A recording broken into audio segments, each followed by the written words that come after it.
Maximum স্টুডেন্টদেরকে যদি জিজ্ঞাসা করা হয় যে তাদের ইংলিশের সব থেকে বেশি প্রবলেম হয় কোন পার্টটাতে, তখন তারা বলে যে টেন্সের পার্টে। তারা টেন্স কিছুতেই বুঝতে পারে না। তো এটার দুটো কারণ হতে পারে। এক, তারা টেন্স ঠিক মতন বুঝতে পারে না, দুটো কারণ হতে পারে। এক, তারা ঠিক মতন টেন্সটা প্র্যাকটিস করে না, আর 2 নম্বর, তাদেরকে টেন্সটা ঠিক করে কেউ বোঝায় না। হয়তো মুখস্থ বিদ্যার উপর টেন্সটা তাদেরকে দিয়ে দেওয়া হয় এবং তারা সেটা মুখস্থ করে একটা পার্টিকুলার ক্লাস পর্যন্ত এগিয়ে আসে, তারপর 9-10-এ গিয়ে প্রবলেমে পড়ে যায়। কিন্তু আমি চাই না তোমরা এই প্রবলেমে পড়ো, কারণ আমি তোমাদেরকে টেন্সটা এমনভাবে বুঝিয়ে দেবো যাতে তোমাদের এইরকম প্রবলেমে দিতে না পার না পড়তে হয়। তোমরা আমাকে অনেকে কমেন্ট করেছিলে যে টেন্স নিয়ে একটা ভিডিও বানানোর জন্য, তো অবশ্যই আজকে টেন্স নিয়ে একটা স্পেশাল ক্লাস আমি করতে চলেছি। যারা যারা আজকে ভিডিওটা স্কিপ না করে শেষ পর্যন্ত দেখবে, তারা আমি একদম 100% গ্যারান্টি দিয়ে বলতে পারি ভিডিওর শেষে তোমরা একদম 100% প্রফিটেবল হবে। কারণ আজকের এই ক্লাসটা যদি তোমরা মনোযোগ দিয়ে দেখো, তাহলে আশা করছি ভবিষ্যতে আর কোনোদিন কখনো তোমাদের টেন্স নিয়ে কোনো সমস্যা হবে না, এবং তোমরা টেন্সটা এতটাই ভালোভাবে বুঝে যাবে যে তোমরা অন্যকেও বোঝাতে পারবে। তো চলো বেশি সময় নষ্ট না করে আমরা দেখে নিই খুব সহজে আমরা কিভাবে টেন্স মনে রাখতে পারি আর কিভাবে আমরা এটাকে বুঝেও যেতে পারি। এটাকে মনে রাখার কোনো ব্যাপারই নেই। টেন্স এতটাই ইজি একটা জিনিস যে তোমরা একটা সেন্টেন্স দেখলেই বুঝে যাবে যে সেটা কোন টেন্সে আছে। তো চলো দেখে নিই। প্রথমে আমাদের টেন্স কত প্রকার সেটা আমরা জেনে নিই। হয়তো এগুলো তোমাদের মনে হবে যে এগুলো তো আমরা জানি, কিন্তু টেন্সের সমস্ত কিছু জানার জন্য আমাদের একদম 0 থেকে শুরু করতে হবে। তো টেন্স সেদিক থেকে দেখতে গেলে 3 প্রকার। একটা হচ্ছে পাস্ট, একটা হচ্ছে প্রেজেন্ট, আর একটা হচ্ছে ফিউচার, অতীত, বর্তমান আর ভবিষ্যৎ। এবার যেহেতু আমি ইংলিশ ক্লাস করাচ্ছি, তার জন্য না তোমাদের বাংলাতে বলতে গেলে তোমাদের একটু অসুবিধা হবে, কারণ যখন আমি ঘটমান ভবিষ্যৎ, ঘটমান অতীত, ঘটমান বর্তমান এইসব বলবো, তখন তোমাদের খুব ডিজি লাগবে, খুব কনফিউজড লাগবে। তো তার জন্য তো শুধু তোমরা ইংলিশ টেন্সটাকে বোঝার চেষ্টা করো। বাংলা ব্যাকরণের যে কালগুলো আছে সেগুলো ব্যাকরণ থেকে বুঝবে, শুধুমাত্র ইংলিশটা বোঝো। টেন্স হচ্ছে 3 প্রকার, পাস্ট, প্রেজেন্ট আর ফিউচার। এবার এই পাস্ট, প্রেজেন্ট, ফিউচারের 4টে করে দিক আছে। সেটা হচ্ছে 1 নম্বর হচ্ছে ইনডিফিনিট অথবা সিম্পল, 2 নম্বর হচ্ছে কন্টিনিউয়াস, 3 নম্বর হচ্ছে পারফেক্ট, 4 নম্বর হচ্ছে পারফেক্ট কন্টিনিউয়াস। সেদিক থেকে দেখতে গেলে পাস্ট টেন্সের 4টে ভাগ আছে, পাস্ট ইনডিফিনিট অথবা simple past tense, past continuous tense, past perfect tense এবং পাস্ট পারফেক্ট কন্টিনিউয়াস টেন্স। প্রেজেন্টেরও তাই, প্রেজেন্ট ইনডিফিনিট অথবা simple present tense, present continuous tense, present perfect tense আর প্রেজেন্ট পারফেক্ট কন্টিনিউয়াস টেন্স। ফিউচারেরও একদম সেম, ফিউচার ইনডিফিনিট অথবা simple future tense, future continuous tense, future perfect tense এবং future perfect continuous tense. এই যে 3টে টেন্সের 4টে করে ভাগ, এই 4টে করে ভাগ তোমরা কিছুতেই বুঝতে পারো না কোন সেন্টেন্সে কোন টেন্সে কোনটা আছে, কিন্তু আজকে ভিডিও দেখার পর তোমাদের কাছে সবটা একদম ক্লিয়ার হয়ে যাবে। এবং আমি 100% গ্যারান্টি দিয়ে বলতে পারি, তোমরা ইউটিউবের অনেক বড় বড় ইউটিউবারের ভিডিও দেখে আসতে পারো। আমার থেকে অনেক বড়, অনেক হিউজ সাবস্ক্রাইবারের চ্যানেল রয়েছে, যারা হয়তো ভীষণ পপুলার ইংলিশ পড়ানোর জন্য। তুমি তাদের চ্যানেলেও এইরকম ভিডিও কোনোদিনই পাবে না। আমার চ্যানেল হচ্ছে এরকম একটা চ্যানেল যেখানে শুধুমাত্র ছাত্রছাত্রীদেরকে ভবিষ্যতের জন্য তৈরি করার জন্য এখানে পড়ানো হয়, না তো সাবস্ক্রাইবার বাড়ানোর জন্য, না তো আর্নিং করার জন্য। শুধুমাত্র তোমাদের স্বার্থে আমি এখানে ভিডিও বানাচ্ছি। তাই আমি এটা তোমাদেরকে হলপ করে বলতে পারি, তোমরা চাইলে একবার ঘুরে আসতে পারো। আমার ভিডিও পজ করে ইউটিউবে গোটা জায়গায় তোমরা টেন্স নিয়ে দেখে আসতে পারো। আমার মতন করে কেউ বোঝাবে না, কারণ আমি হচ্ছি পাগল ইউটিউবার, যে তোমাদের পিছনে সবসময় চেঁচাতেই থাকি এবং তোমাদেরকে বোঝাতেই থাকি। আমার মতন করে কেউ বোঝাবে না, আমার মতন করে কেউ লেখাবে না। তো চলো প্রমাণটা দিয়েই দিই যে আমি ঠিক কিভাবে তোমাদেরকে বোঝাচ্ছি, যেটা আলাদা অন্যান্য ইউটিউবারের থেকে আমার বোঝানোর ধরনটা আলাদা কোথায়। তো প্রথমে আমরা পাস্ট টেন্সের 4টে ভাগ নিয়ে আলোচনা করব। কি কি? পাস্ট ইনডিফিনিট অথবা simple past, past continuous, past perfect and past perfect continuous tense. তো প্রথমে যদি আমরা পাস্ট ইনডিফিনিট অথবা সিম্পল পাস্ট নিয়ে কথা বলি, তাহলে আমাদের এখানে প্রথমে নিয়মটা দেখে নিই। প্রত্যেক পাস্ট ইনডিফিনিট টেন্সের নিয়মটাই হচ্ছে প্রথমে একটা সাবজেক্ট থাকবে। সাবজেক্ট বলতে আমরা কোনগুলোকে বুঝি? I, we, they, he, Ram, Shyam, Jadu, Madhu, this is a subject. তারপরে থাকবে ভার্বের পাস্ট ফর্ম। পাস্ট ফর্ম মানে কি? একটা ভার্বের 3টে করে ফর্ম থাকে, পাস্ট, পাস্ট পারফেক্ট, পাস্ট, তারপর হচ্ছে একটা মানে প্রথমে হচ্ছে প্রেজেন্ট, তারপর হচ্ছে পাস্ট, তারপর হচ্ছে পাস্ট পার্টিসিপল, 3টে করে ফর্ম থাকে। তো এক্ষেত্রে আমাদের পাস্ট ইনডিফিনিট টেন্সের ক্ষেত্রে আমাদের সেকেন্ড ফর্ম হয়, মানে পাস্ট টেন্স হয়। তারপরে হয় আদার্স। ঠিক আছে, একদম কোনো ঘুরপ্যাচ থাকে না এই সেন্টেন্সটাতে, একদম ডিরেক্ট সাবজেক্টের পরে একটা পাস্ট টেন্স থাকে, তার সাথে না তো কোনো হ্যাড থাকবে, না তো কোনো কিচ্ছু থাকবে, জাস্ট একটা ভার্বের পাস্ট টেন্স থাকবে। আই রিপিট, জাস্ট একটা ভার্বের পাস্ট টেন্স থাকবে, তারপরে আদার্স থাকবে। সাবজেক্ট প্লাস ভার্বের পাস্ট ফর্ম প্লাস আদার্স। তুমি যদি বলো I ate rice, at is a past form of it, তাই না? ইটের পাস্ট ফর্ম হচ্ছে এট, তার জন্য তুমি যদি বলো আই এট রাইস, তাহলে সেটা পাস্ট ইনডিফিনিট টেন্স বলছো। I ran a marathon, ran হচ্ছে রানের পাস্ট ফর্ম। তো এখানে দেখো ডিরেক্ট সাবজেক্টের পরে আমি পাস্ট ফর্ম বসিয়েছি। যখনই দেখবে তোমার সেন্টেন্সের আগে পিছিয়ে যাই থাকুক না কেন, তুমি যত বড় সেন্টেন্সই তুমি হচ্ছে পড়ো না কেন, যখন দেখবে সাবজেক্টের পরে, মেইন সাবজেক্টের পরে একদম ডিরেক্ট ভার্বের পাস্ট ফর্ম লেখা আছে, চোখ বুঝে সেটা পাস্ট ইনডিফিনিট লিখবে। চোখ বুঝে একদম সাবজেক্টের পরে যদি ডিরেক্ট পাস্ট ফর্ম থাকে, কোনো বিকল্প হবে না, কোনো ভুল হবে না, this is a past indefinite tense, definitely will be. এরপর 2 দাগে থাকবে পাস্ট কন্টিনিউয়াস টেন্স। তো আশা করছি তোমাদেরকে পাস্ট ইনডিফিনিট টেন্সের ব্যাপারটা বোঝাতে পারলাম। শুধু একটাই জিনিস মনে রাখবে, পাস্ট ইনডিফিনিট টেন্সে সাবজেক্টের পরে ভার্বের পাস্ট ফর্ম হয়, আগে পিছিয়ে কিচ্ছু থাকে না, ঠিক আছে? মানে আগে পিছিয়ে যাই থাকুক দেখার দরকার নেই, সাবজেক্টের পরে পাস্ট ফর্ম হবে, এটাই দিস ইজ দ্য ম্যাটার। এরপরে 2 দাগে থাকবে পাস্ট কন্টিনিউয়াস টেন্স। ভীষণ ইজি একটা টেন্স পাস্ট কন্টিনিউয়াস, দেখলেই চেনা যায়। কি করে চেনা যায়? প্রথমে সাবজেক্ট থাকবে, অবশ্যই তারপরে অক্সিলারি থাকবে। এবার পাস্ট টেন্সে অক্সিলারি বলতে নিশ্চয়ই ইজ এম আর থাকবে না, বিকজ এরা হচ্ছে প্রেজেন্ট টেন্স। আর পাস্ট টেন্সের অক্সিলারি কোনগুলো তোমরা সবাই জানো, ওয়াজ ওয়্যার। ওয়াজ ওয়্যার সবসময় পাস্ট টেন্সে ব্যবহৃত হয়, তাহলে এগুলোই হচ্ছে পাস্ট টেন্সের অক্সিলারি। তো সাবজেক্টের পরে অক্সিলারি বলতে কিন্তু সবসময় ওয়াজ ওয়্যার থাকে। এবার তোমাদেরকে আমি ক্লিয়ার করে বলি, এক বচনে ওয়াজ হয়, বহু বচনে ওয়্যার হয়। এক বচন মানে আমি, তুমি, সে, এগুলো হচ্ছে এক বচন। আর বহু বচন মানে তারা, তোমরা, আমরা, এগুলো হচ্ছে বহু বচন।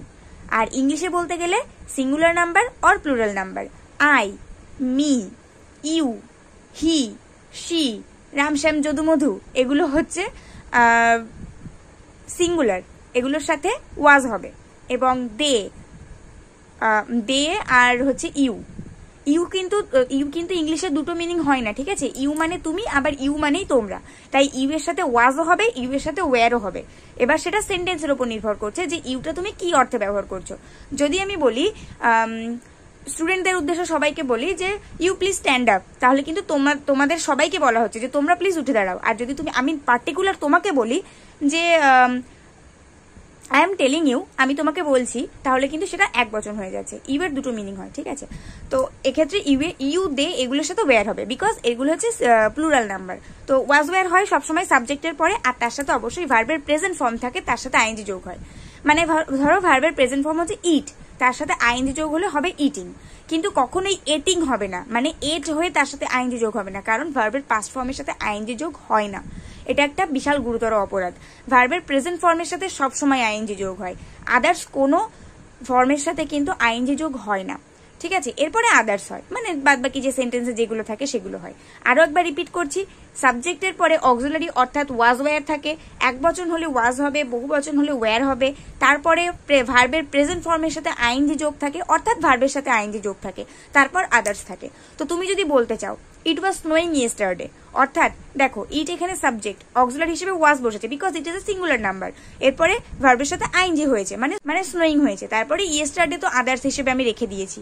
তো যখনই দেখবে সাবজেক্টের পরে অক্সিলারি আছে, ওয়াজ ওয়্যার আছে, তারপরে আবার আইএনজি যোগ আছে ভার্বের সাথে, একদম চোখ বুঝে এটা পাস্ট কন্টিনিউয়াস টেন্স হবে, দেখলেই চেনা যাচ্ছে অক্সিলারির সাথে আইএনজি যোগ আছে ভার্বের সাথে, অক্সিলারি ভার্বের সাথে আইএনজি, জাস্ট এই দুটো জিনিস জাস্ট নোটিস করতে হবে। ব্যাপারটা কি আছে, টেন্সটা কি আছে, ওয়াজ আছে নাকি মানে ওয়াজ আছে নাকি ইজ এম আর আছে, ঠিক আছে? যখনই দেখবো ওয়াজ আছে বুঝে নেবে পাস্ট কন্টিনিউয়াস, ওয়্যার থাকলে পাস্ট কন্টিনিউয়াস। এইখানকার অক্সিলারিটাতে ওয়াজ ওয়্যার থাকলে সেটা অবশ্যই পাস্ট কন্টিনিউয়াস, মানে ওয়াজ ওয়্যারের সাথে এখানে ভার্বের সাথে আইএনজি যোগ থাকলেও এটা অবশ্যই পাস্ট কন্টিনিউয়াস।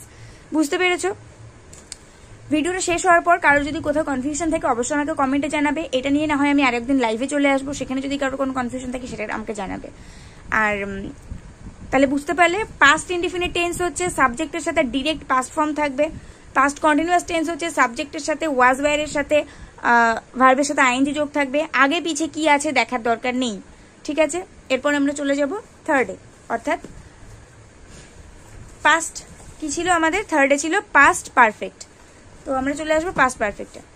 পাস্ট পারফেক্টে খুব সুন্দর, দেখলেই চেনা যায়, সাবজেক্টের পরে একটা হ্যাড থাকে অবশ্যই, মানে সাবজেক্টের পরে হ্যাড আছে আর তারপরে ভার্বের পাস্ট পার্টিসিপাল ফর্ম আছে, মানে সেটা আর কোনো কিচ্ছু হতে পারে না, it will be definitely past perfect tense. যখনই দেখবে সাবজেক্টের পরে একটা হ্যাড আছে, তারপরে দেখবে বিন নয়, কিন্তু আমি কথাটা উল্লেখ করে দিলাম, হ্যাড বিন নয়, কিন্তু পাস্ট পারফেক্ট টেন্সে শুধুমাত্র সাবজেক্টের সাথে হ্যাড থাকে এবং হ্যাডের পরে ভার্বের পাস্ট পার্টিসিপাল ফর্ম থাকে। হ্যাডের সাথে কিন্তু কোনোভাবেই বিন থাকে না পাস্ট পারফেক্ট টেন্সে, বিন যদি দিয়ে দাও তাহলে কিন্তু ওটা পাস্ট পারফেক্ট টেন্স হবে না। শুধুমাত্র সাবজেক্টের সাথে হ্যাড থাকবে, তারপর ভার্বের পাস্ট পার্টিসিপল ফর্ম থাকবে, তারপর আদার্স থাকবে, মানে যেটা থাকে আর কি আগে পিছে। তো তুমি যদি বলতে চাও I had completed my work, I হচ্ছে সাবজেক্ট, হ্যাড বসলো, কমপ্লিটের পাস্ট পার্টিসিপল ফর্ম হচ্ছে কমপ্লিটেড, তার জন্য কমপ্লিটেড বসলো, then my work, I had completed my work, এটা হচ্ছে past perfect tense. She had run a marathon, I had played cricket. এই যে হ্যাডের সাথে পাস্ট পার্টিসিপল ফর্ম বসার যে ব্যাপারটা, পাস্ট পারফেক্ট টেন্স হবে। একদম যখনই দেখবে সাবজেক্টের পরে একদম হ্যাড আছে আর তার সাথে কোথাও কোনো কিছু না নিয়ে হ্যাডের পরেই একদম ভার্বের পাস্ট পার্টিসিপল ফর্ম আছে, বুঝতে পারবে ওটা পাস্ট পারফেক্ট টেন্স। আবারও রিপিট করছি, সাবজেক্টের পরে হ্যাড থাকবে, হ্যাডের পরে পাস্ট পার্টিসিপল ফর্ম থাকবে যে কোনো ভার্বের, তবেই বুঝবে পাস্ট পারফেক্ট টেন্স। আর তারপরে যেটা, সেটা হচ্ছে পাস্ট পারফেক্ট কন্টিনিউয়াস টেন্স। এটা খুবই ইজি। অনেক হ্যাঁ, তোমাদের যদি কোনো টিউশন টিচার থাকে বা স্কুলের স্যার ম্যাডাম থাকে, দেখবে বলবে যে পাস্ট পারফেক্ট কন্টিনিউয়াস টেন্স খুবই মারাত্মক একটা টেন্স, এটা মনে রাখা যায় না। বাট কেন মনে রাখা যাবে না? এটাকে দেখলেই চেনা যায়। কি করে চেনা যায়? ঠিক যেরকম ভাবে পাস্ট পারফেক্ট টেন্সে সাবজেক্টের পরে হ্যাড থাকে, হ্যাডের পরে একটা ভার্বের পাস্ট পার্টিসিপল ফর্ম থাকে, এক্ষেত্রে কি হয়, সাবজেক্টের পরে এটারও একটা হ্যাড থাকে এবং হ্যাডের সাথে বিন যোগ থাকে। এই কারণে আমি তোমাদেরকে বলছিলাম যে ওই পাস্ট পারফেক্ট টেন্সে সাবজেক্টের পরে হ্যাড বিন থাকে না, হ্যাড বিন তো থাকে পাস্ট পারফেক্ট কন্টিনিউয়াস টেন্সে, তার জন্য ওইখানে বিন লিখলে কিন্তু হবে না। পাস্ট পারফেক্ট কন্টিনিউয়াস টেন্সেই সাবজেক্টের পরে একটা হ্যাড বিন থাকে, তারপরে ভার্বের সাথে আইএনজি যোগ থাকে। বিন হচ্ছে এমন একটা ভার্ব যেটা যদি তুমি কোনো সেন্টেন্সে ইউজ করে নাও, তাহলে কোনোভাবেই তুমি ভার্বের থার্ড ফর্ম বা প্রেজেন্ট ফর্ম বা পাস্ট ফর্ম কিচ্ছু ইউজ করতে পারবে না। অনলি তুমি ইউজ করতে পারবে সেই ভার্বের প্রেজেন্ট ফর্মের সাথে আইএনজি যোগ করে। এই জন্য আমরা পাস্ট পারফেক্ট কন্টিনিউয়াস মানে তো তুমি বুঝতেই পারছো যে সেটা চলতে থাকছে, তার জন্য ভার্বের সাথে আইএনজি যোগ করতেই হবে। তো পাস্ট পারফেক্ট কন্টিনিউয়াস টেন্সের চেনার উপায় হলো সাবজেক্ট থাকবে, তারপরে হ্যাড বিন থাকবে, তারপরে ভার্বের প্রেজেন্ট ফর্মের সাথে আইএনজি যোগ থাকবে, মানে ভার্বের সাথে আইএনজি যোগ থাকবে, দেন আদার্স থাকবে যেগুলো আগে পিছিয়ে থাকে। তো আমরা কিভাবে বলতে পারি, I had been playing football. I হচ্ছে সাবজেক্ট, হ্যাড বিন থাকলো, তারপরে ভার্বের সাথে আইএনজি যোগ হলো, তারপরে আদার্স। তো এই had been playing, had been eating, had been running, had been raining, এই হ্যাড বিনের সাথে ভার্বের আইএনজি যোগ থাকলে, মানে হ্যাড বিন ভার্বিং থাকলেই তোমাদের বুঝে নিতে হবে this is a past perfect continuous tense হবেই। ঠিক আছে? তো আশা করছি পাস্ট টেন্সের চারটে ভাগ আমি তোমাদেরকে বোঝাতে পারলাম। কি, পাস্ট ইনডিফিনিটের ক্ষেত্রে সাবজেক্টের পরে শুধু পাস্ট ফর্ম বসবে, I ate rice, I ran a marathon. Past কন্টিনিউয়াসের ক্ষেত্রে সাবজেক্টের পরে ওয়াজ ওয়্যার বসবে, তার সাথে ভার্বের আইএনজি যোগ হবে, I was coming, I was going, I was eating, I was watching, এরকম। পাস্ট পারফেক্ট টেন্সের ক্ষেত্রে সাবজেক্টের পরে হ্যাড বসবে, তার সাথে ভার্বের পাস্ট পার্টিসিপল ফর্ম বসবে, I had completed my work, I had run a marathon, I had completed my homework, এইভাবে। আর পাস্ট পারফেক্ট কন্টিনিউয়াস টেন্সের ক্ষেত্রে হবে সাবজেক্টের পরে হ্যাড বিন বসবে, তার সাথে ভার্বের আইএনজি ফর্ম হবে, মানে ভার্বের সাথে আইএনজি যোগ হবে। কি হবে, I had been eating mangoes, I had been eating my I had been working out my sums, I had been working on my projects, I had been solving my problems, এরকম করে তোমরা বলতে পারো। এবার হি দিয়েও চেষ্টা করতে পারো, he had been eating those mangoes, he had been running this race, এরকম করেও তোমরা বলতে পারো। তো এই হ্যাড বিনের সাথে আইএনজি যোগ থাকলে সেটা পাস্ট পারফেক্ট টেন্স হবে। তো আশা করছি পাস্টের ব্যাপারটা বোঝাতে পেরেছি। চলো এবার প্রেজেন্টে চলে যাওয়া যাক। তো প্রেজেন্টের ওই একই ভাগ, প্রেজেন্ট ইনডিফিনিট অথবা সিম্পল প্রেজেন্ট, তারপর প্রেজেন্ট কন্টিনিউয়াস, দেন প্রেজেন্ট পারফেক্ট, তারপরে প্রেজেন্ট পারফেক্ট কন্টিনিউয়াস টেন্স। তো প্রেজেন্ট ইনডিফিনিটের ঠিক যেরকম ভাবে পাস্ট টেন্সে সাবজেক্টের পর আর কিছু না বসে সিম্পল পাস্ট মানে একদম পাস্ট টেন্স বসতো ডিরেক্ট, এখানেও কোনো সমস্যা নেই, সাবজেক্টের পরে একদম ডিরেক্ট একটা প্রেজেন্ট ফর্ম বসবে এবং অবশ্যই সেই প্রেজেন্ট ফর্মের সাথে ই অথবা ইএস যোগ থাকতে পারে। ঠিক আছে? আর যদি কিছু না থাকে তাহলে শুধু সেটা প্রেজেন্ট ফর্ম হবে। যেরকম তুমি যদি বলো আই গো টু স্কুল, এটাও ঠিক। আবার তুমি যদি বলো আই গোস টু স্কুল, এটাও ঠিক। দুটোই প্রেজেন্ট টেন্স। দুটোর মধ্যে পার্থক্য কোথায়? একটা তুমি এমনি বলছো আর একটা তুমি চিরসত্য বাক্য ইউজ করার জন্য বলছো। যখনই দেখবে কোনো প্রেজেন্ট ফর্মের সাথে ইএস বা এস যুক্ত হচ্ছে, বুঝবে সেটা চিরসত্য বাক্য বোঝানোর জন্য সেটাকে ব্যবহার করা হচ্ছে। আই গো টু স্কুল মানে আমি স্কুলে যাই, আর I goes to school everyday, এই ব্যাপারটা যখনই দেখবে প্রতিদিন স্কুলে যাই তখনই দেখবে গোজ হয়ে গেল সেখানে, মানে সেটা একটা চিরসত্য বাক্য। তুমি প্রতিদিন স্কুলে যাচ্ছ, the sun rise in the east বলে কিন্তু কিচ্ছু হয় না, বিকজ সূর্য প্রতিদিন পূর্ব দিকে ওঠে, আর জগৎ এদিক ওদিক হয়ে গেলে ওই সূর্য পূর্ব দিকে ওঠেকেও বন্ধ করতে পারবে না। তার জন্য the sun rises in the east, এটাই হবে। সূর্য প্রতিদিন পূর্ব দিকেই ওঠে, এটার কিচ্ছু অন্যথা হবে না। এটা একটা চিরসত্য বাক্য যেটা কখনো চেঞ্জ হবে না। So there will be a S with the rise, রাইজের সাথে আমাদের একটা এস যোগ করতে হবে। ঠিক আছে, তো যখন দেখবে কোনো কিছু চেঞ্জ হবে না তখন ভার্বের সাথে এস যুক্ত হবে। এই যে তুমি স্কুলে যাচ্ছ প্রতিদিন, এটা কি কিছু চেঞ্জ হবে? তুমি যতদিন পড়াশোনা করবে ততদিন তুমি স্কুলে গিয়েই থাকবে। তার জন্য I goes to school everyday, এটা একটা চিরসত্য বাক্য। আই যদি তুমি বলো আমি প্রতিদিন সকালবেলা উঠে মর্নিং এক্সারসাইজ করতে ভালোবাসি, I love to do morning exercise every morning বা এভরি আর্লি মর্নিং, এরকম করে তুমি বলতে পারো। তো এইগুলো হচ্ছে ভার্বের সাথে ইএস বা এস যোগ করার একটা আলাদা পদ্ধতি, যেটা আমি তোমাদেরকে এর মধ্যে একটু বুঝিয়ে দিলাম। তো যেখানে আমরা ছিলাম প্রেজেন্ট ইনডিফিনিট টেন্স, ভার্বের সাথে ইএস বা এস যুক্ত থাকবে অথবা ভার্বের প্রেজেন্ট ফর্ম ইউজ থাকবে। যেরকম তুমি আই গো টু স্কুল বলতে পারো, অথবা তুমি আই গোস টু স্কুল বলতে পারো, আই ইটস রাইস বলতে পারো, আই ইট রাইস বলতে পারো, দে গোস টু স্কুল বলতে পারো, দে গো টু স্কুল বলতে পারো, ইউ ডু দ্য ওয়ার্ক বলতে পারো, you done the you does the work everyday বলতে হবে। তাহলে ইউ ডাজ দ্য ওয়ার্ক বলে কিছু হয় না, তার সাথে তোমাকে একটা এভরিডে জুড়তেই হবে যদি তুমি ওটাকে চিরসত্য বাক্য বলে বোঝাতে চাও। ঠিক আছে, তো you does the work everyday বলতে পারো, অথবা সরি, ইউ এর সাথে তো ডাজ হয় না, আমি এখানে ভুল বললাম। ইউ এর সাথে ডাজ হয় না একটাই কারণে, কারণ ইউ হচ্ছে থার্ড পার্সন বা সেকেন্ড পার্সন, তুমি যেটাই ধরো না কেন ইউ এর সাথে কখনো ডাজ হয় না। ইউ এর সাথে সবসময় ডু হয়। ডাজ কার সাথে হয়? হি সি এর সাথে, মানে থার্ড পার্সনের সাথে ডাজ হয় সবসময়। থার্ড পার্সন সিঙ্গুলারের সাথে সবসময় ডাজ হয়। তো he does the work, she does the work এরকম করতে পারো। I does the work everyday হতে পারে, but you does the work বলে কিচ্ছু হয় না। ঠিক আছে, তো দে ডাজ বলেও কিচ্ছু হয় না, কারণ ডে হচ্ছে থার্ড পার্সন প্লুরাল হয়ে যাচ্ছে। থার্ড পার্সন সিঙ্গুলারের সাথে সবসময় ডাজ বসে, এটা একটু মাথায় রাখবে। থার্ড পার্সন সিঙ্গুলারের সাথে সবসময় ডাজ বসে, থার্ড পার্সন সিঙ্গুলারের সাথে হ্যাজ বসে। এই থার্ড পার্সন সিঙ্গুলার ব্যাপারটা খুব গোলমেলে। থার্ড পার্সন সিঙ্গুলারের সাথে সবকিছু বসে, কিন্তু আদার্সের সাথে কিছু বসে না। মানে থার্ড পার্সন প্লুরালের সাথে হ্যাজ বসতে পারবে না, থার্ড পার্সন প্লুরালের সাথে ডাজ বসতে পারবে না। এগুলো খুবই গোলমেলে ব্যাপার, মানে অনার্স লেভেলে যাওয়ার পর এগুলো খুব মনে রাখতে হয় কথা বলার জন্য। নইলে তুমি যদি ফট করে কোথাও বলে ফেলো ইউ ডাজ দ্য ওয়ার্ক, তাহলে সেখানে তোমার উপর সবাই হাসবে। ঠিক আছে, তো প্রেজেন্ট ইনডিফিনিটে যেটা হয় সাবজেক্টের পরে ডিরেক্ট প্রেজেন্ট ফর্ম, তারপরে অবজেক্ট মানে আদার্স আর কি। তো এইভাবে তুমি বলতে পারো আই ইটস রাইস অথবা আই ইট রাইস। যখনই দেখবে সাবজেক্টের পরে ডিরেক্ট প্রেজেন্ট ফর্ম আছে, আর কিছু ভাবনা চিন্তা করার দরকার নেই, প্রেজেন্ট ইনডিফিনিট অথবা সিম্পল প্রেজেন্ট টেন্স হবে সেটা। নেক্সট চলে আসবো প্রেজেন্ট কন্টিনিউয়াস টেন্সে। একদম দেখলেই চেনা যায় এটাও, কারণ সাবজেক্টের পরে অক্সিলারি থাকবে, আর অক্সিলারি অবশ্যই ইজ এম আর থাকবে। এখানে দেখো আমি ভালো করে লিখে দিয়েছি, এক বচনে ইজ হবে, আই এর সাথে এম হবে, বহু বচনে আর হবে। এটা তো তোমরা নিশ্চয়ই জানো যে এম আর কারোর সাথে বসে না, শুধু আয়ের সাথে বসে। ওর আয়ের সাথে রিলেশন এবং ও খুব লয়াল আয়ের সাথে, মানে দুটো কোনো রিলেশনের কথাও ভাবতে পারে না।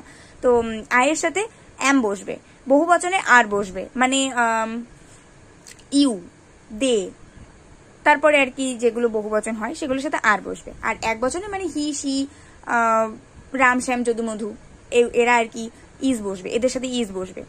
তো এই সাবজেক্টের পরে অক্সিলারি হবে ইজ এম আর, তার সাথে ভার্বের আইএনজি ফর্ম যুক্ত থাকবে। ঠিক যেরকম পাস্টের কন্টিনিউয়াস টেন্স আমি শিখিয়েছিলাম যে পাস্ট ফর্মের পরে একটা ওয়াজ ওয়্যার থাকবে, মানে ওর যে অক্সিলারিটা সেটা থাকবে, তারপরে ভার্বের আইএনজি যোগ থাকবে। ঠিক এক্ষেত্রেও তাই, প্রেজেন্ট কন্টিনিউয়াস টেন্সের সাবজেক্টের পরে অক্সিলারি থাকবে, তারপরে ভার্বের সাথে আইএনজি যোগ থাকবে। তো তোমরা এখানে বলতে পারো I am teaching English, I এর সাথে এম বসবে, সেটাই স্বাভাবিক। তারপরে যদি টিচের সাথে আইনি যোগ হয়, তো এখানে বুঝতেই পারছো অক্সিলারির সাথে তারপরে ভার্বের সাথে আইনি যোগ আছে, মানে এটা একদম নিঃসন্দেহে প্রেজেন্ট কন্টিনিউয়াস টেন্স। শুধু তোমাদেরকে দেখতে হবে যে এখানে যে অক্সিলারিটা আছে সেটা কোন টেন্সে আছে, সেখানেই তোমরা বিচার করতে পারবে যে সেটা পাস্ট নাকি প্রেজেন্ট নাকি ফিউচার। এম থাকলে প্রেজেন্ট কন্টিনিউয়াস, মানে এম এর সাথে আইএনজি যোগ থাকলে প্রেজেন্ট কন্টিনিউয়াস, ওয়াজের সাথে আইএনজি যোগ থাকলে পাস্ট কন্টিনিউয়াস, ওয়্যার এর সাথে আইএনজি যোগ থাকলে পাস্ট কন্টিনিউয়াস, ইজ এর সাথে আইএনজি যোগ থাকলে প্রেজেন্ট কন্টিনিউয়াস, অথবা আর এর সাথে আইএনজি যোগ থাকলেও প্রেজেন্ট কন্টিনিউয়াস। বুঝতে পেরেছো? এভাবে তোমরা বলতে পারো you are listening to me, they are playing rummy. Rummy হচ্ছে একটা তাস খেলার একটা পদ্ধতি। He is writing a story, the boy is eating mangoes. এইভাবে তোমরা অক্সিলারির সাথে আইএনজি যোগ করলে, মানে প্রেজেন্ট ফর্মের অক্সিলারির সাথে আইএনজি যোগ করলে বুঝে নেবে সেটা প্রেজেন্ট কন্টিনিউয়াস টেন্স। এবার আমরা চলে যাব প্রেজেন্ট পারফেক্ট টেন্সে।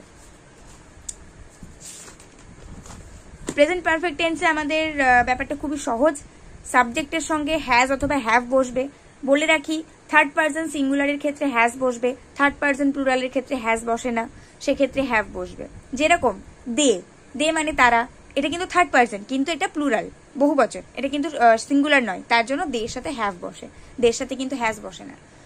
আর হি এর সাথে আবার হ্যাভ বসবে না, কারণ হি সি এগুলো হচ্ছে থার্ড পার্সন এবং সিঙ্গুলার নাম্বার, সে হচ্ছে একটা একবচন, তার জন্য থার্ড পার্সন সিঙ্গুলারের সাথে হ্যাজ বসবে।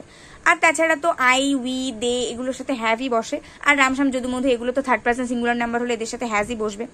ঠিক আছে, তো সাবজেক্টের পরে হ্যাজ অথবা হ্যাভ বসবে, অবশ্যই থার্ড পার্সন সিঙ্গুলার নাম্বার হলে হ্যাজ বসবে, থার্ড পার্সন প্লুরাল হলে হ্যাভ বসবে। তার সাথে ভার্বের পাস্ট পার্টিসিপল ফর্ম বসে, পিপি ফর্ম, থার্ড ফর্ম, তারপরে আদার্স বসবে। তো তোমরা এইভাবে বলতে পারো I have done well, I এর সাথে অবশ্যই হ্যাভ বসবে, তারপরে ভার্বের পাস্ট পার্টিসিপল ফর্ম, ডু এর পাস্ট পার্টিসিপল ফর্ম হচ্ছে ডান, তো হ্যাভ এর সাথে ডান বসবে, এটাই স্বাভাবিক। যখনই দেখবে সাবজেক্টের পরে হ্যাভ অথবা হ্যাজ আছে এবং তার সাথে ভার্বের পাস্ট পার্টিসিপল ফর্ম আছে, চোখ বুঝে সেটা প্রেজেন্ট পারফেক্ট টেন্সে টিক মেরে আসবে। I have done well, you have done well, they have done well, he has eaten those mangoes, she has worked out the sum, এই সবগুলো করতে পারো। ঠিক আছে, আশা করছি এটা বুঝতে পেরেছো। এরপর প্রেজেন্ট পারফেক্ট কন্টিনিউয়াস টেন্স, কি এটাতে ওই সেমই হ্যাজ হ্যাভই বসবে, সাবজেক্ট পরে হ্যাজ হ্যাভই বসবে, শুধু একটা বিন থাকবে। আর তোমরা তো জানো বিন হচ্ছে এমন একটা জিনিস যেটা আমরা ইউজ করলে তার সাথে ভার্বের পাস্ট পার্টিসিপল ফর্ম বা কোনো ফর্মে ইউজ করা হয় না, শুধুমাত্র ভার্বের সাথে আইএনজি যোগ করতে পারবো। তো যদি আমরা সাবজেক্টের পরে হ্যাজ হ্যাভের সাথে বিন বসাই, তো এটা তো কমন থিং যে ভার্বের সাথে আইএনজি যোগ হবে, তাই না? তাহলে সাবজেক্টের পরে হ্যাজ হ্যাভ হবে, অথবা মানে হ্যাজ হ্যাভ বিন হবে, এবং তার সাথে ভার্বের সাথে আইএনজি যোগ হবে, দিয়ে আদার্স হবে। আর ওটা তো জানোই, থার্ড পার্সন সিঙ্গুলার নাম্বারে হ্যাজ বসবে, থার্ড পার্সন প্লুরাল নাম্বারে হ্যাভ বসবে। তাহলে আবারও বলছি, যখনই দেখবে সাবজেক্টের সাথে হ্যাজ অথবা হ্যাভ আছে, আর তার সাথে একটা বিন আছে, আর তার সাথে একটা ভার্বের সাথে আইএনজি যোগ আছে, তখন বুঝবে সেটা প্রেজেন্ট পারফেক্ট কন্টিনিউয়াস টেন্স।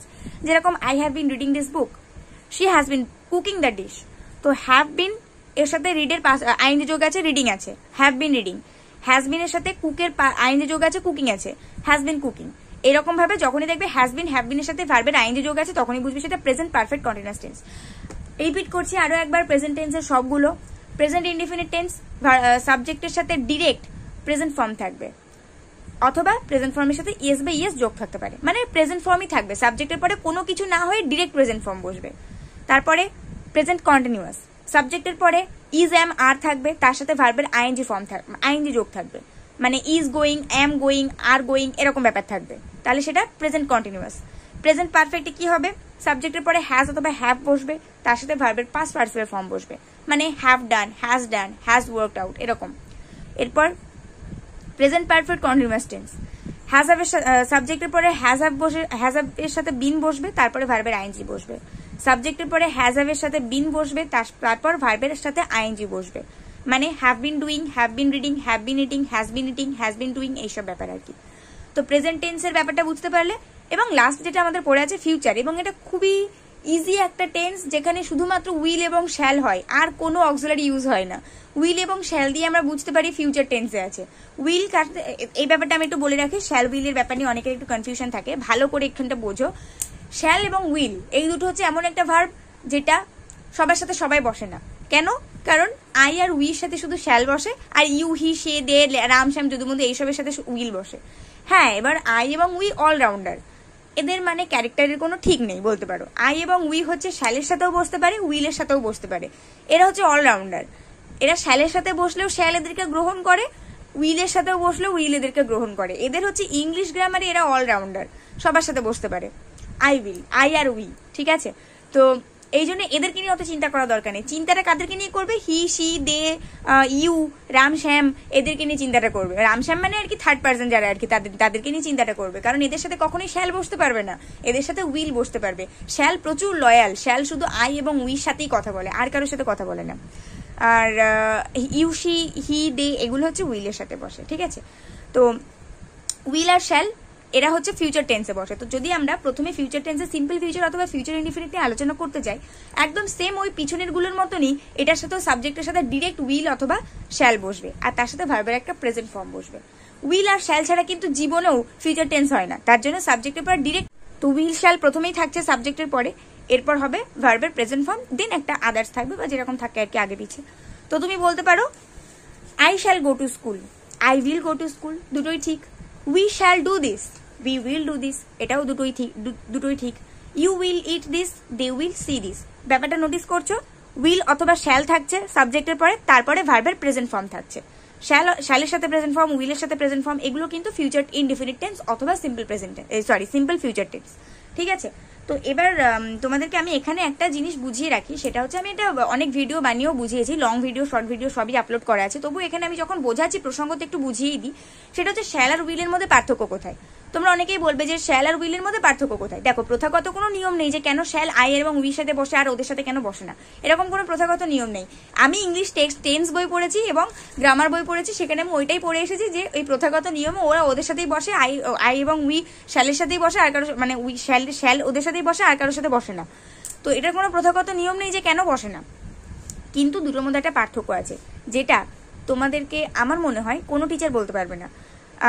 হয়তো খুব হাতে গোনা কয়েকজন টিচার এগুলো জানে, যারা শুধুমাত্র একটা নির্দিষ্ট বই পড়েছে এবং সেই নির্দিষ্ট বইটা ইউনিভার্সিটি লেভেলের একজন বিখ্যাত লেখক লিখেছেন, যার কাছ থেকে আমি জানতে পেরেছি, এবং যে বইটা ওপেন মার্কেটে বিক্রিও করা হয় না। তোমরা হচ্ছে ন্যাশনাল লাইব্রেরিতে পেতে পারো অথবা বই মেলাতে পেতে পারো, কলকাতা বুক ফেয়ারে, ওখান থেকে তোমরা কালেক্ট করতে পারো। বাট আমি বইটার নাম বলতে পারছি না, কারণ বইটার নাম এই মুহূর্তে আমার মনে নেই, বাট লেখকের নামটা আমার মনে আছে, ডক্টর চিত্তরঞ্জন সেন।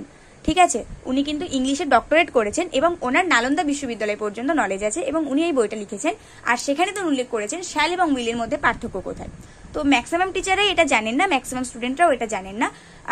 এটা বলার মাধ্যমে কোনো টিচারকে আমি অপমান করছি না, আমি বলতে চাইছি এটা সবার অগোচরে আছে, যেটা আজকে আমি ভিডিওর মাধ্যমে রিভিল করছি। শ্যাল এবং উইলের মধ্যে পার্থক্যটা এইখানেই, যখন তুমি কোনো কিছু ডেফিনেটলি বলতে চাও তখন তোমাকে শ্যাল ইউজ করতে হয়, আর যখন তুমি নিশ্চিতভাবে বলতে পারো না তখন তোমাকে উইল ইউজ করতে হয়। I shall go to school, আমি কালকে স্কুলে যাবই, and I will go to school, এদের মধ্যে পার্থক্য আছে। আমি কালকে স্কুলে যাব, এটা কিন্তু কোনো নিশ্চয়তা নেই, তোমার কালকে প্ল্যান চেঞ্জও হয়ে যেতে পারে, তুমি কালকে স্কুলে নাও যেতে পারো, কিন্তু I shall go to school, আমি কালকে স্কুলে যাবই, এটা হচ্ছে তুমি কনফিডেন্টের সাথে বলছো। এখানেই হচ্ছে শ্যাল এবং উইলের মধ্যে পার্থক্য। তুমি মানে ডাউট হলে কাউকে জিজ্ঞাসা করে দেখতে পারো যে এটা কি আসলেই এরকম কোনো নিয়ম আছে, শ্যাল এবং উইলকে এরকম ডেফিনেটলির পর্যায়ে কি ব্যবহার করা হয়। দেখবে ম্যাক্সিমাম টিচার বা ম্যাক্সিমাম যাকে তুমি জিজ্ঞাসা করছো সেই উত্তর দেবে এরকম কিছু আমার জানা নেই। একদম আমি তোমাকে বলে দিলাম, সাদা কাগজের লাল কালি দিয়ে লিখে দিচ্ছি তোমাদেরকে, তোমরা যেখানে খুশি জিজ্ঞাসা করতে পারো, তারা দেখবে এইটাই বলবে। ইনফ্যাক্ট এটা আমিও করেছি এবং আমার কাছেও তারা এই উত্তরটাই দিয়েছে, এরকম কিছু আমার জানা নেই যে শ্যাল এবং উইলের মধ্যে এরকম কোনো পার্থক্য আছে বলে, বাট এটা আছে। তো এটা তোমরা বলবে যখন কোনো কাজ ডেফিনেটলি করবে, আই শ্যাল ম্যারি হার, আমি তাকে বিয়ে করবই, and I will marry her, আমি তাকে বিয়ে করব, দুটোর মধ্যে পার্থক্য আছে। ঠিক আছে, তো এখানে তোমাদেরকে বলি, তাহলে সিম্পল ফিউচারটা বুঝতে পারলে সাবজেক্টের সাথে উইল শ্যাল থাকবে, তার সাথে ভার্বের প্রেজেন্ট ফর্ম থাকবে, তার সাথে আদার্স থাকবে। তো I shall go to school, I will go to school, we shall do this, we will do this, সব একই রকম। শ্যাল উইলের মধ্যে জাস্ট ওই একটা পার্থক্য আছে, তাছাড়া কোনো পার্থক্য নেই। আর এটা মাথায় রাখবে, শ্যাল সবসময় আই আর উইর সাথে বসে, আর আদার্স কারোর সাথেও বসে না। ঠিক আছে, চলে আসবো ফিউচার কন্টিনিউয়াস টেন্সে।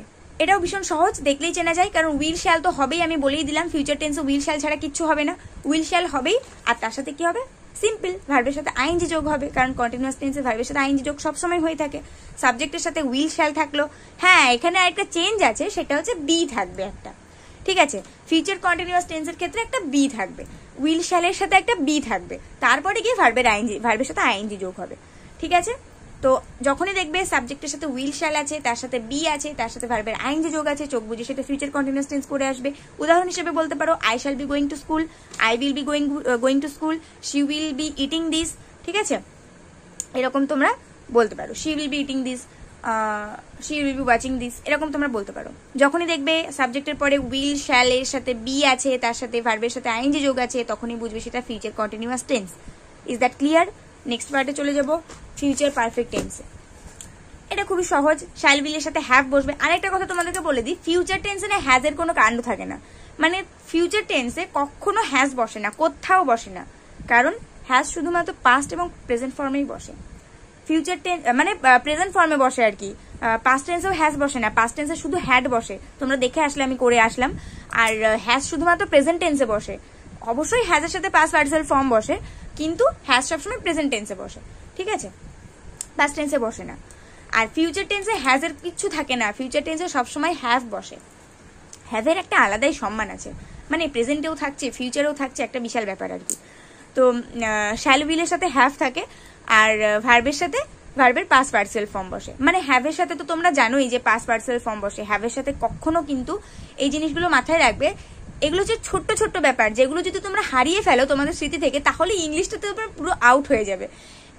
ইংলিশের এই ছোট্ট ছোট্ট ব্যাপারগুলো যদি তোমরা মাথায় ধরে রাখতে না পারো তাহলে বিশাল বিপদে পড়ে যাবে। এই ছোট্ট ছোট্ট ব্যাপারগুলো ধরে রাখতে হবে। সেটা কি, হ্যাভ এবং হ্যাজের সাথে ভার্বের পাস্ট পার্টিসিপাল ফর্ম বসে। সারাদিন মুখের মানে মনের মধ্যে এটা রিভিশন করেই যাবে। হ্যাভ এবং হ্যাজের সাথে ভার্বের পাস্ট পার্টিসিপাল ফর্ম বসে, এদের সাথে আর কোনো ফর্ম বসে না। আই উইল শ্যালের সাথে বসে, আর মানে উইলের সাথে বসে, ওদিকে শ্যাল আর কারোর সাথে বসে না। এগুলো সবসময় মনের মধ্যে বলতেই থাকবে, দেখবি ইংলিশ এমনি হয়ে যাচ্ছে। তো হ্যাভের সাথে সবসময় ভার্বের পাস্ট পার্টিসিপাল ফর্ম বসে। তোমাদের কি মনে হয় আমি যখন নতুন নতুন ইংলিশে কথা বলা শিখেছি বা ইংলিশে গ্রামার করা শিখেছি আমার কি প্রবলেম হয়নি? অবশ্যই প্রবলেম হয়েছে, এগুলো মনে রাখতে প্রবলেম হয়েছে, বাট এতটাই চর্চা করেছি আমি যে আমার পুরো রিভাইজড হয়ে গেছে। এখন আমি তোমাদেরকে পড়াতে গিয়েও আমার রিভাইজড হয়ে যায়, এবং যখন আমি কোনো ইংলিশে কথা বলার চেষ্টা করি তখন আমার মনে পড়ে যায় যে হ্যাভের সাথে তো অন্য কোনো ফর্ম বসে না। এরকম নয় যে আমি ভুল করিনি কখনো, অবশ্যই আমি ভুল করেছি। টিচার মানে যে সে একেবারে সবকিছু জানবে তার কোনো মানে নেই। আমাদের টিচাররাও ভুল করেছেন, আমরাও ভুল করেছি, কিন্তু আমরা অ্যাট লাস্ট শিখেছি। তো তোমাদেরকেও শিখতে হবে।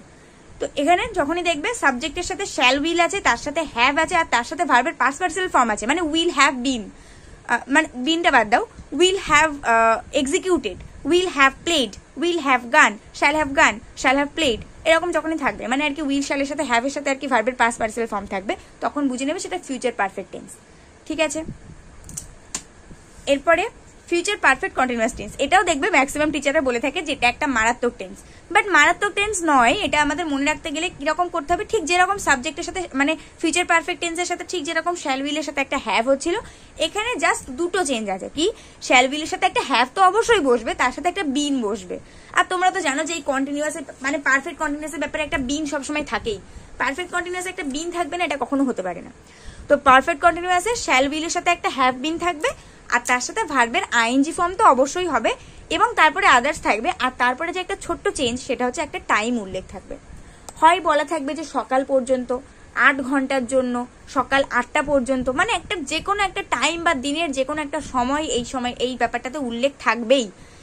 যেটা দেখে তোমাদেরকে আমি একটা ফাঁকিবাজি বুদ্ধি শিখিয়ে দিচ্ছি, মানে সবসময় কাজ করে না এটা, হ্যাঁ একটা ফাঁকিবাজি বুদ্ধি শিখিয়ে দিচ্ছি, সবসময় কাজ করে না কিন্তু অনেক সময় টেন্স উল্টে যায়। তো মানে ম্যাক্সিমাম ক্ষেত্রে হয় আর কি। ফাঁকিবাজি বুদ্ধি এটাই, যখনই দেখবে শ্যাল উইল আছে আর তার সাথে ভার্বের আইএনজি যোগ আছে, মানে তার সাথে টাইম আছে, মানে লাস্টে যদি টাইম থাকে তাহলে আর অন্য কিছু দেখার দরকার নেই। লাস্টে যদি দেখো যে কোনো একটা টাইম উল্লেখ করে দেওয়া আছে আর ওইদিকে শ্যাল উইল আছে অক্সিলারি হিসেবে, চোখ বুঝে ফিউচার পারফেক্ট কন্টিনিউয়াস টেন্স লিখে দিয়ে চলে আসবে, একদম সেটা হয়ে যাবে। আর কিছু দেখার দরকার নেই যে মাঝখানে কি আছে না আছে, বিন আছে কিনা, হ্যাভ আছে কিনা, ওসব দেখার দরকার নেই। টাইম থাকবে আর উইল শ্যাল থাকবে, মানে সেটা ফিউচার পারফেক্ট কন্টিনিউয়াস টেন্সই। হ্যাঁ, এবার অনেক ক্ষেত্রে এরকম হয়ে যায় যে ফিউচার পারফেক্ট টেন্সের ক্ষেত্রেও বা ফিউচার টেন্সের ক্ষেত্রেও টাইম উল্লেখ করা থাকে, বাট খুব কম। তো সেই জন্য প্রপার নিয়মটা শেখাই ভালো, ফাঁকিবাজি বুদ্ধি না করাই ভালো। তো প্রপার নিয়মটা বেশি সহজ। সাবজেক্টের সাথে শ্যাল উইল থাকবে, তার সাথে উইল হ্যাভ থাকবে, তার সাথে ভার্বের সাথে আইএনজি যোগ থাকবে, তার সাথে হচ্ছে আদার্স থাকবে, তার সাথে টাইম থাকবে। তো কিরকম আনসার হবে, I shall have been reading the story since morning, আমি ওই সকাল পর্যন্ত স্টোরিটা পড়তে থাকবো। I shall have been reading, I shall have been reading, বুঝতে পারছো, শ্যাল উইল থাকছে, হ্যাভ বিন থাকছে, ভার্বের সাথে আইএনজি যোগ থাকছে, অর্থাৎ রিডের সাথে আইএনজি যোগ থাকছে রিডিং। অথবা I will have been reading the work হচ্ছে আদার্স, এরপর টাইম কি, ফর 8 আওয়ার্স, 8 ঘন্টা ধরে, আমি 8 ঘন্টা ধরে এই কাজটা করতে থাকবো। Ram will have been watering the plants for 30 minutes, 30 minute ধরে রাম ওই গাছগুলোকে জল দিয়েই যাবে। আশা করছি বোঝাতে পারলাম। আর একবার রিপিট করছি, ফিউচার টেন্সের ইনডিফিনিট ফিউচার মানে ফিউচার ইনডিফিনিট অথবা সিম্পল ফিউচারে কি হয়, সাবজেক্ট, তার সাথে উইল শ্যাল, তার সাথে ভার্বের প্রেজেন্ট ফর্ম, তারপরে আদার্স। তারপরে ফিউচার কন্টিনিউয়াস টেন্সে কি হয়, সাবজেক্ট, উইল শ্যাল, তার সাথে বি থাকে, তার সাথে ভার্বের আইএনজি যোগ থাকে, তারপরে আদার্স থাকে। ফিউচার পারফেক্ট টেন্সে কি হয়, সাবজেক্ট, তারপরে শ্যাল উইল থাকে, তারপরে হ্যাভ থাকে, তারপরে ভার্বের পাস্ট পার্টিসিপাল ফর্ম থাকে, তারপরে আদার্স থাকে। আর ফিউচার পারফেক্ট কন্টিনিউয়াস টেন্সে কি থাকে, সাবজেক্ট থাকে, শ্যাল উইল থাকে, হ্যাভ বিন থাকে, ভার্বের সাথে আইএনজি যোগ থাকে, আদার্স থাকে, এবং ডেফিনেটলি একটা টাইম উল্লেখ থাকে। টাইম উল্লেখ ছাড়া কিন্তু ফিউচার পারফেক্ট কন্টিনিউয়াস টেন্স খুব কম হয়। ঠিক আছে, তো আমি কি তোমাদেরকে টেন্সটা বোঝাতে পারলাম? যদি কোথাও কারোর কোনো অবজেকশন থাকে, কোথাও কোনো সমস্যা থাকে, অবশ্যই আমাকে কমেন্ট করবে। আর এবার নিশ্চয়ই বুঝতে পারছো যে কেন আমি প্রথমেই বলেছিলাম ভিডিওর প্রথমে যে আমার মতন করে কেউ বোঝাবে না, এবং তোমরা দেখে আসতে পারো যে আমার মতন করে কেউ বুঝিয়েছে কিনা। ভিডিওটা যদি ভালো লেগে থাকে একটা করে লাইক করে দাও, আর বন্ধুদের সঙ্গে করে শেয়ার করে দাও। এত মানে হিংসা ভালো নয়, নিজে নিজে ভিডিওটা দেখবে আর তারপর নিজে টেন্স শিখে যাবে, এরকম তো করা উচিত নয় না, বন্ধুদেরকেও টেনে একটু উপরে তুলতে হয়। তো টেন্সটা আশা করছি তোমরা বুঝতে পেরেছো। একটা করে লাইক করে দাও, বন্ধুদের সঙ্গে অনেক শেয়ার করে দাও। চ্যানেল সাবস্ক্রাইব করা না থাকলে চ্যানেলটিকে সাবস্ক্রাইব করে দিও। চলো পরের ভিডিওতে দেখা হবে। অন্য কোনো ব্যাপার নিয়ে কনফিউশন থাকলে অবশ্যই কমেন্টে বলো। আর ততক্ষণ পর্যন্ত সবাই ভালো থাকো, সুস্থ থাকো, মন দিয়ে পড়াশোনা করতে থাকো।